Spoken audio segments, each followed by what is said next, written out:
नमस्ते पीपल, मैं संकेत पाय स्वागत करता हूं डीप चॉक एजुकेशनल चैनल में। सो हम कंटिन्यू करेंगे कंबशन एंड फ्लेम का part 3 series. So let's go with our fifth topic, that is what is fuel and fuel efficiency. पहले हम जानते हैं व्हाट इज फ्यूल। फ्यूल के बारे में हमने पार्ट 1 सीरीज में आपको बता दिया था। जब हमने आपको कंडीशंस ऑफ कंबशन बताया था तब हमने आपको फ्यूल के बारे में भी बताया था और उसके एग्जांपल्स भी। लेकिन आपको ब्रश अप करने के लिए और एक बार मैं बता देता हूं। और part 1 that is combustion and flame का पार्ट 1 जो है, हमने उस वीडियो का लिंक डिस्क्रिप्शन बॉक्स में पोस्ट किया है, सो उसे आप चेक कर सकते हो। ठीक है। The substance that catches fire with the help of oxygen and produces large amount of heat is called fuel। मतलब जिस सब्सटेंस के ऊपर आग लगती है with the help of oxygen, उसे हम कहते हैं फ्यूल। ठीक है। जिस सब्सटेंस के ऊपर आग लगती है with the help of oxygen, जब एक सब्सटेंस के ऊपर आग लगती है तो इट प्रोड्यूसेस हीट ऑल्सो, क्योंकि वो गर्म भी रहता है, इसलिए हम उसे कहते हैं फ्यूल।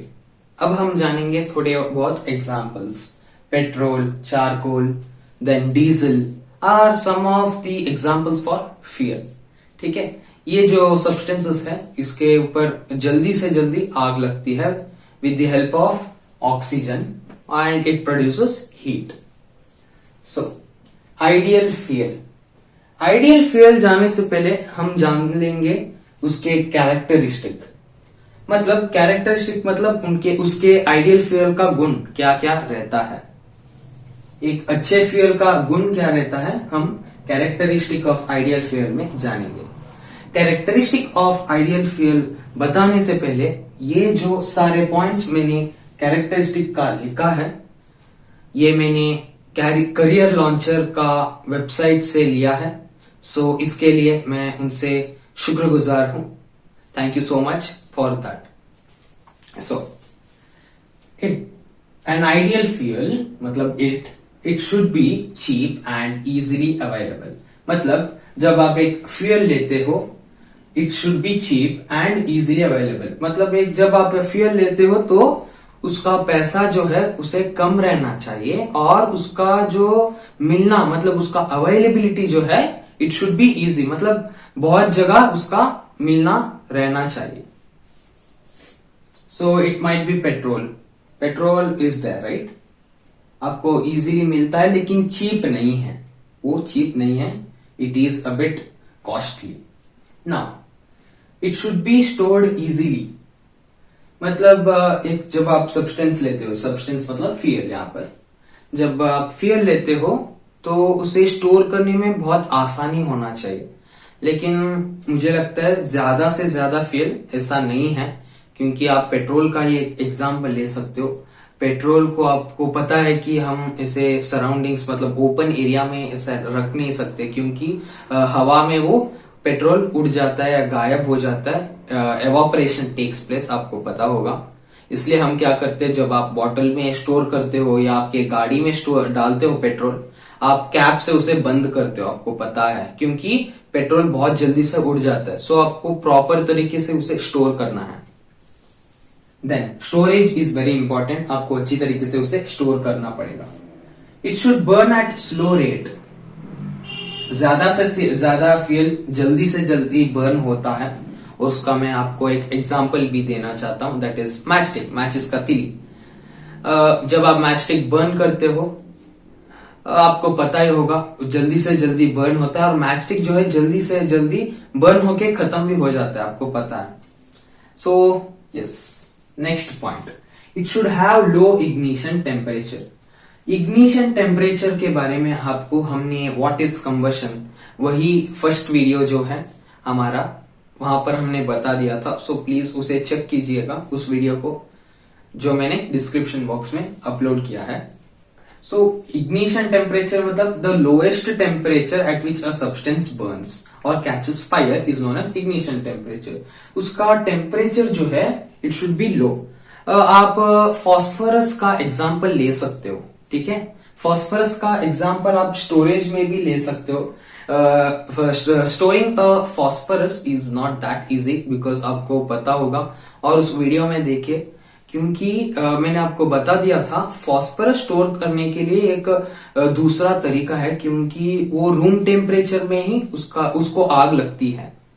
सो हमें प्रॉपर तरीके से स्टोर करना पड़ेगा. और रही बात इग्निशन टेम्परेचर की, yes it has a very low ignition temperature, मतलब वो बहुत जल्दी, मतलब रूम टेम्परेचर पर ही उसे आग लग जाती है, लेकिन वो स्टोर करने के लिए थोड़ी दिक्कत है. सो it is not an ideal fuel, मतलब एक बेस्ट फ्यूल. आपके क्लास में जैसे बेस्ट स्टूडेंट होता है, बेस्ट स्टूडेंट अवार्ड, ऐसा कोई होता नहीं है. आपको भी पता है. आप कोई स्टूडेंट ले सकते हो, आपका फ्रेंड्स ले सकते हो, आपके क्लासमेट ले सकते हो. आपको पता होगा कि जब एक स्टूडेंट कोई स्टूडेंट ना एकेडमिक्स में पढ़ने में अच्छा है, कोई स्टूडेंट डांस सिंगिंग कॉम्पिटिशन्स में अच्छा है, कोई स्टूडेंट्स डिबेट कॉम्पिटिशन स्पोर्ट्स में बहुत रुचि रखता है या इंटरेस्ट है और उसमें अच्छा है, लेकिन ऐसा कोई स्टूडेंट है जो पढ़ने में भी अच्छा है, कॉम्पिटिशन्स में भी भाग लेता है, स्पोर्ट्स में भी अच्छा है, ऐसा कोई नहीं है. वैसे ही फ्यूल्स में भी वैसा ही है. आपको कोई ऐसा फ्यूल नहीं मिलेगा जो परफेक्ट है, जिसमें कोई कमियां ही नहीं है, जिसमें डिसएडवांटेज नहीं है. ऐसा कोई फ्यूल नहीं है. That is what I have written here. इसको मैं आपको बाद में एक्सप्लेन करूंगा. अब हम जाएंगे इस पॉइंट में. It should produce small amount of residue. आपको पता है रेसिड्यू का मतलब राख, ठीक है. जब आप वुड बर्न करते हो, वुड दैट इज लकड़ी जब आप बर्न करते हो तो आपको पता है बहुत सारा राख मतलब बच जाती है जब आप बर्न करते हो. Ash, it is nothing but ash which remains after burning an wood, right. So there is no fuel, मतलब ज्यादा से ज्यादा fuel produces a large amount of residue. Next point, it should not produce gases which pollutes air. वही मैंने आपको बताया, would, जब आप वुड बर्न करते हो तो कार्बन डाइऑक्साइड प्रोड्यूस होता है, और जब वो कार्बन डाइऑक्साइड एयर में मतलब सराउंडिंग्स में जाता है और सर्कुलेट हो जाता है एयर में, विच पोल्यूट्स द एयर, राइट. पर जब एयर में ज्यादा से ज्यादा कार्बन डाइऑक्साइड होता है, आपको पता है carbon dioxide is very bad for human beings, क्योंकि हमें ऑक्सीजन ज्यादा चाहिए, लेकिन जब आप किसी सब्सटेंस को बर्न करते हो तो कार्बन डाइऑक्साइड प्रोड्यूस हो जाता है और बहुत सारे अन्य तरह के केमिकल्स भी आपको पता ही होगा. सो इट पोल्यूट्स एयर, ठीक है. एंड सल्फर जो एक एलिमेंट है, जब आप उसे बर्न करते हो तो वहां से ना मतलब जब आप उसे बर्न करते हो SO2 निकल आता है, मतलब sulphur dioxide, which is a very bad chemical, जिसे ह्यूमन बींग्स को ब्रीथ नहीं करना चाहिए, क्योंकि हमारे रेस्पिरेटरी ऑर्गन्स जब आप SO2 मतलब सल्फर डाइऑक्साइड जब आप ब्रीथ करते हो तो आपके रेस्पिरेटरी ऑर्गन्स को वो डैमेज भी कर सकता है. Then the next point, it should not produce any hazards during transportation. ये बात, अब हम जाएंगे पेट्रोल की एग्जांपल हम दूसरी बार लेंगे. आपको पता होगा पेट्रोल जो है पेट्रोल बंक्स में कैसे आता है. पेट्रोल जो टैंक्स रहते हैं, है ना, आपके ट्रक्स में जो टैंक्स रहते हैं उसमें पेट्रोल भरा जाता है और वो टैंक्स पेट्रोल बंक्स में आता है, आपको पता है. और उस ट्रक्स में आपने देखा होगा कि आपके जो मैचस्टिक्स है उसे आप इनफ्लेमेबल सब्सटेंसेस और कंबस्टेबल सब्सटेंसेस आप उसे कह सकते हो. उसे मतलब आपके मैचस्टिक रह जाए या आपके मोबाइल है हो सकता है, इसे आपको दूर रखना है, मतलब पेट्रोल से या उस ट्रक से या पेट्रोल बंक से आपको दूर रखना है. It also produces hazards, right? It produces problems. जब आप if you by mistake आपने कुछ आग लगा दिया उस गाड़ी पे के ऊपर, as petrol is a very good fuel या और it is a very good combustible substance, उसके ऊपर जल्दी से जल्दी आग लगती है. So you need to be very cautious. So there's no maximum, ज्यादा से ज्यादा ऐसा कोई fuel नहीं है which is very easy to transport those fuels to one place from one place to another. अब हम जानेंगे व्हाट इज आइडियल फ्यूल। आपको पता चला होगा कि एक आइडियल फ्यूल मतलब एक बेस्ट स्टूडेंट होने के लिए क्या क्या नेसेसिटी है। वैसे एक बेस्ट फ्यूल बनने के लिए, आइडियल मतलब बेस्ट फ्यूल बनने के लिए ये सारे कंडीशंस आपको फॉलो करनी है। लेकिन एक ना एक तरीके से या एक ना एक पॉइंट से कोई ना कोई फ्यूल चूक जाता है। सो यहां पर मैंने वही लिखा है, the fuel which fulfil all requirement for a particular use is called ideal fuel. मतलब जो फ्यूल ये सारे कंडीशंस फॉलो करते हैं, it is known as ideal fuel, it is called as the best fuel. लेकिन but there is probably no fuel which is considered to be ideal. मतलब ऐसा कोई फ्यूल नहीं है जो ये सारे कंडीशंस फॉलो करते हैं। आपको पता चला होगा, मैंने आपको एग्जांपल्स के साथ बता भी दिया है।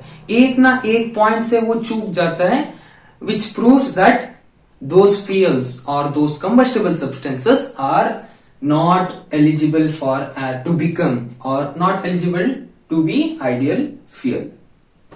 ओके, अब हम जानेंगे the last topic, that is fuel efficiency. Last topic in part 3 series. ठीक है, the amount of fuel efficiency का मैं डेफिनेशन पढ़ रहा हूं।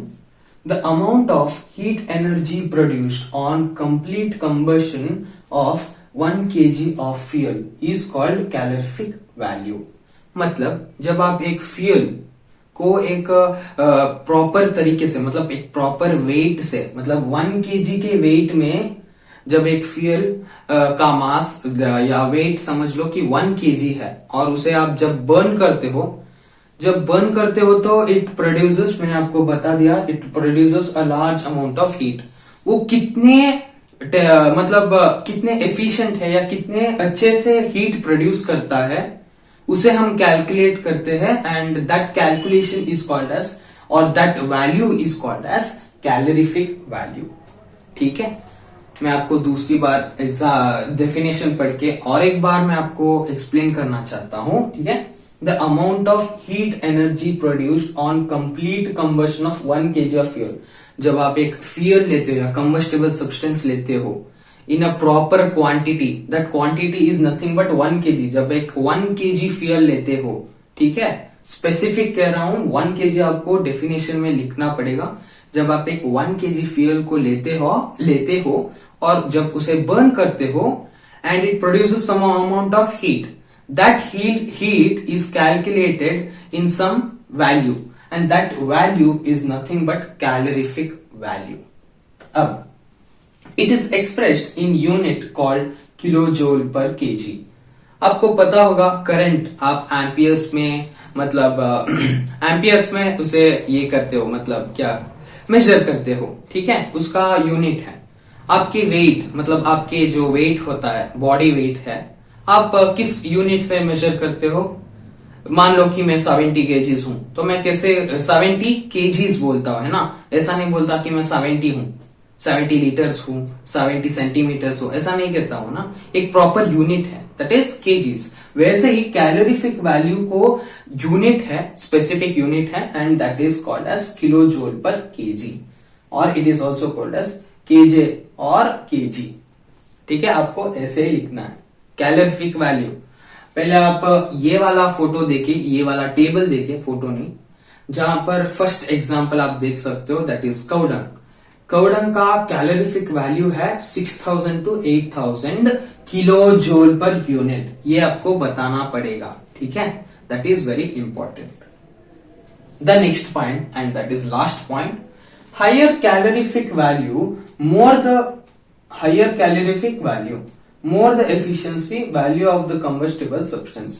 मतलब जब एक सब्सटेंस का मैंने आपको एक टेबल अभी दिखाया, उसमें आपने लास्ट वाला जो फ्यूल है उसे आपने देखा होगा, और उसका जो कैलोरीफिक वैल्यू है वो ज्यादा है ना।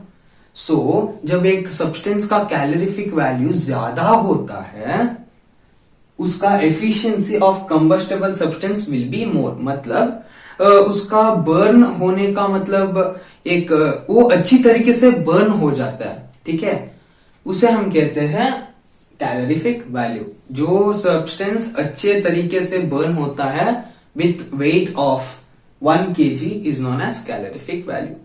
ये बोलते हुए हम अपना वीडियो जो है खत्म करने वाले हैं, और एज यहां पर जगह नहीं है, मैं क्लासिफिकेशन ऑफ फ्यूल्स जो है इसे एरेस करके मैं आपको सिखाने वाला हूं। सो हम रेडी है, सब कुछ, दैट इज क्लासिफिकेशन, सब कुछ नहीं, क्लासिफिकेशन ऑफ फ्यूल्स लिखकर। सो हम स्टार्ट करेंगे। Classification of fuels. There are 3 types of fuels. Fuels में तीन तरीके के होते हैं, सॉलिड फ्यूल, लिक्विड फ्यूल और गैसियस फ्यूल। पहले हम जानते हैं what is solid fuel. The fuel that is in its solid state at room temperature. Fuel या एक substance which burns with the help of oxygen, उसे हम फ्यूल कहते हैं, आपको पता है। और वो जो फ्यूल है when it's in its solid state at normal temperature और रूम टेम्परेचर, हम उसे कहते हैं सॉलिड फ्यूल।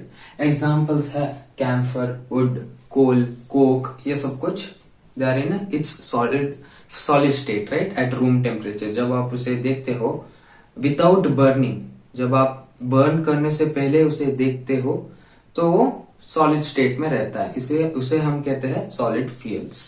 अब हम जानेंगे व्हाट इज लिक्विड फ्यूल्स।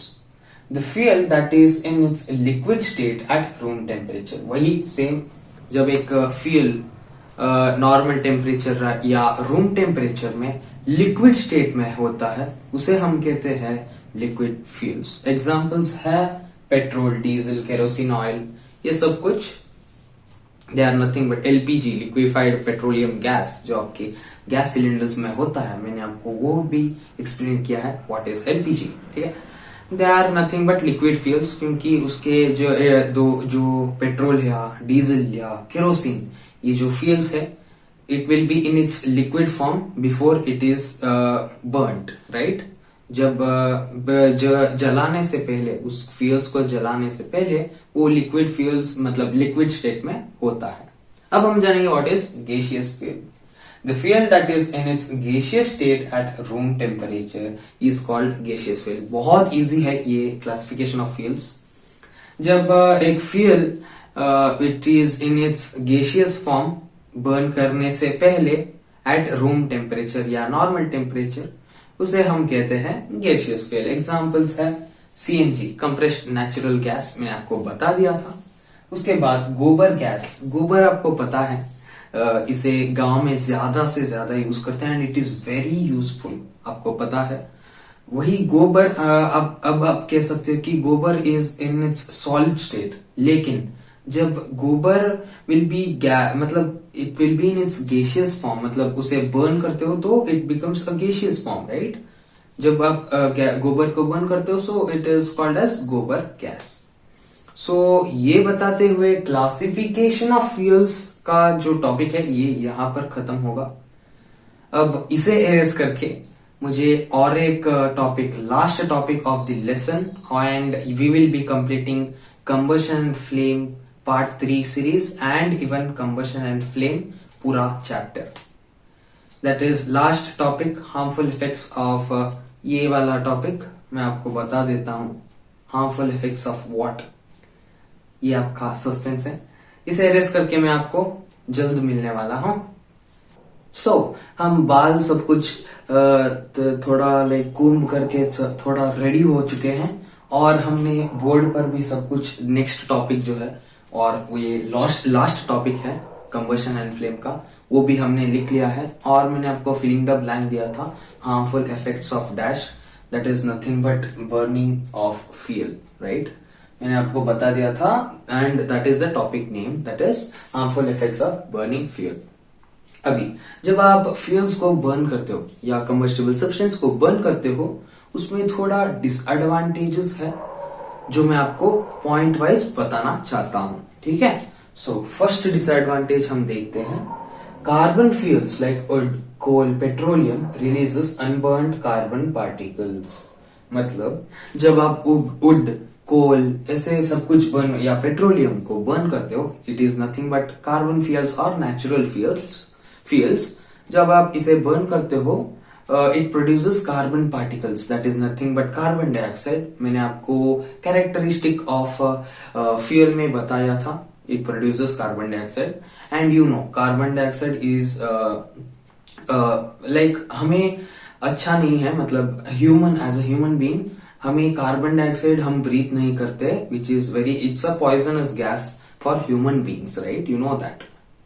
सो हम जब कार्बन डाइऑक्साइड ब्रीथ करते हैं तो क्या होता है, see the fine particles are dangerous pollutants. The fine particles मतलब carbon dioxide is dangerous pollutants causing respiratory diseases such as asthma. जब आप कार्बन डाइऑक्साइड को ब्रीथ करते हो when you are burning, for example wood ले लो, जब आप लकड़ी को बर्न करते हो तो कार्बन डाइऑक्साइड प्रोड्यूस होता है, और जब आप वो कार्बन डाइऑक्साइड ब्रीथ करते हो तो it causes respiratory diseases like what, asthma is nothing but a respiratory disease। ठीक है, अब हम जाएंगे नेक्स्ट पॉइंट पर। Incomplete combustion forms carbon monoxide gas which is very poisonous.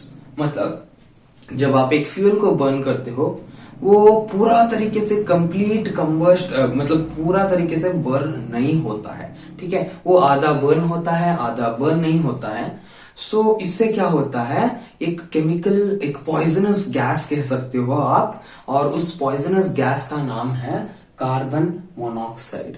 ये पैदा होता है और वो क्या करता है हम देखेंगे अभी।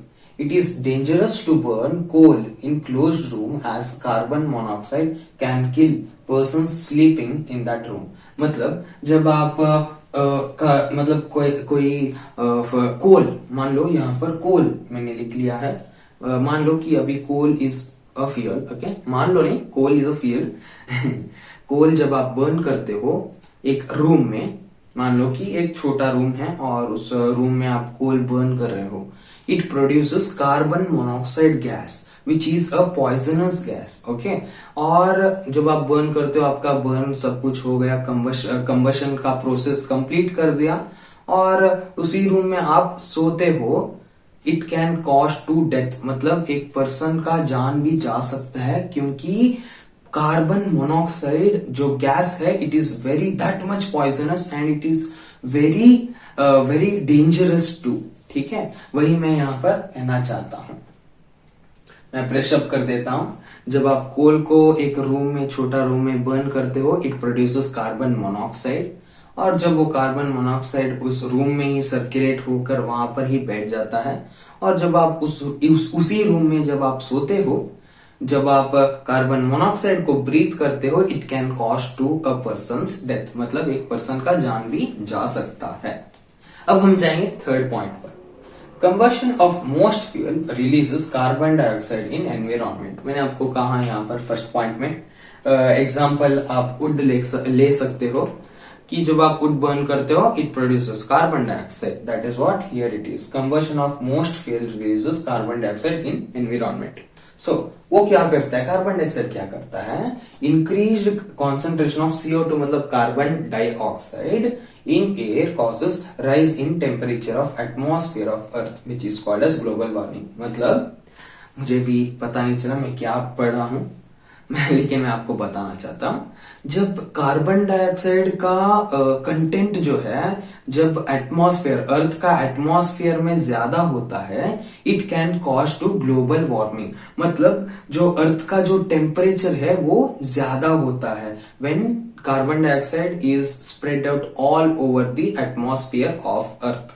ठीक है, जब कार्बन डाइऑक्साइड ज्यादा होता है, अर्थ का जो टेम्परेचर है या गर्माहट है वो ज्यादा होता है, और जब ग्लोबल, उसे कहते हैं हम ग्लोबल वार्मिंग।